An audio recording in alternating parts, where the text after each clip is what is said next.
আল্লাহ জানি বিচার করে।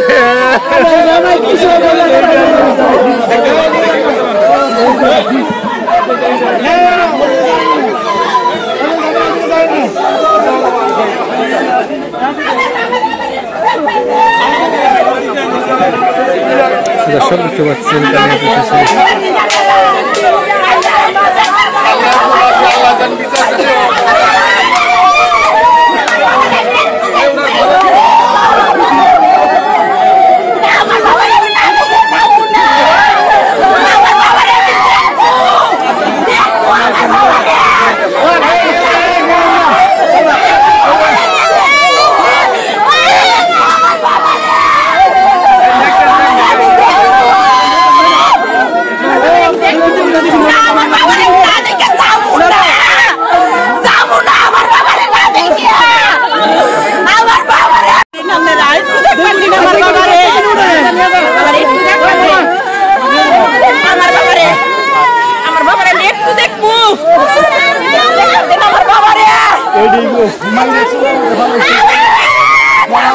তিন দিন যাবত মানে ওরা পাওয়া যাইতেছে না। প্রাইভেটে গেছিল, প্রাইভেট থেকে ওই মায়েরা ফোন দিছে যে তার ফুয়াতো বোনের বাড়িতে যায় নাই। তারপরে ফোন বন্ধ দেখা পরে আবার ফোন দিছে ওই ফুয়াতো বোনের কাছে। আমাদের বাড়ি রাজাপুর, আর ওর বাড়ি হলো চান্তারা ঘাটাইল। পরে ওর ফুয়াতো বোনের কাছে ওর আম্মা ফোন দিছে যে তাহলে গেছে, কয় না হ্যাঁ নাই, কলেজে ইন্টার পরীক্ষা দিব এবার। কালীহাতি কলেজে প্রাইভেট পড়ে। পরে ওই জায়গা থেকে যায় নাই। পরে অনেক বন্ধু বান্ধব সবাই ফোন দিছে, কোথাও পায় না এরকম করতে করতে মানে রাতে পরে ঘাটাইল থানায় যে জিটি করছে।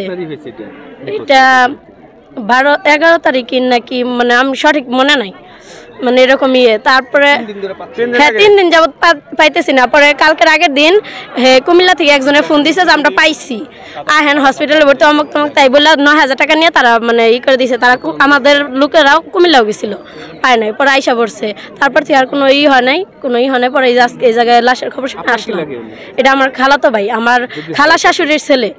দেখতে পাচ্ছেন কালীহাতিতে যে ট্যাঙ্কির ভিতরে লাশটা পাওয়া গেছে, তার মা আসছে, তারা একটু দেখানোর চেষ্টা করতেছে। দেখতে পাচ্ছেন আপনারা দেখানোর চেষ্টা করতেছে দর্শক।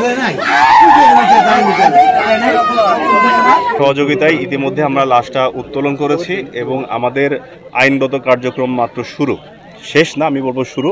আমরা আমাদের যে ডিসিজড তার পরিচয় শনাক্তের চেষ্টা করতেছি। এখানে কয়েকজন ব্যক্তি তারা যাচাই বাছাই করছেন যে লাশটা আসলে তাদের কিনা।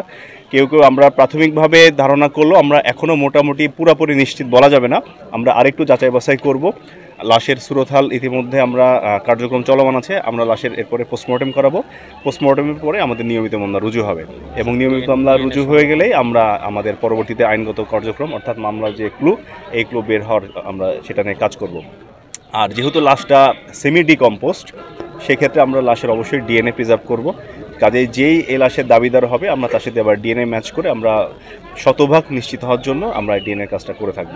আমরা আশা করি দ্রুততম সময়ের ভিতরে এই ঘটনার রহস্য উদ্ঘাটন হবে এবং উদ্ঘাটনের পর আমরা আপনাদেরকে আরও বিস্তারিত জানাতে পারব। কার পুরা নাম? আচ্ছা, আমার নাম মোহাম্মদ আদিবুল ইসলাম, আমি অ্যাডিশনাল এসপি ক্রাইম। আমি সকাল 10টার সময় টয়লেট গেছি, তো টয়লেট যাওয়ার পরে অধিক সময় গন্ধ, পর্যাপ্ত পরিমাণে গন্ধ। পরে এমনি আশেপাশে খুঁজতেছি কোনো ইন্দুর মন্দির বা কিছু মরছে কিনা, এই চিন্তা ভাবনা দেখছি। অন দেখে কিছুই না। পরে দেখি যে ওই সাদা পাইপ দিয়ে ঘুরতে ঘুরতে দেখি সাদা পাইপ দিয়ে মনে মাছি ঢুকতেছে বাড়িতেছে। পরবর্তী আমি এই যে প্রশাসনে থানায় ফোন দিছি। লোক মুখে শুনে আসছি যে একটা লোক ফেলে রাখছে বাথরুমের সেফটি রুমে। আমি শুনে আসছি যে ট্যাঙ্কির মধ্যে লাশ আছে, লাশটার খবর পেয়ে আমি শুনে আসছি। কে মারছে কে জানি না, কোনকার ছেলে। আমরা এখানে আসছি, একটা লাশ পাওয়া গেছে ওয়াশরুমের ভিতরে, তাই শুনে আমরা দেখার জন্য আসছি। আসলে লাশটা কোথাকার তাই দেখার জন্য। না, আমরা এখনো দেখিনি। এখন আপনারা যদি দেখার সুবিধা করে দেন তো দেখতে পারবো।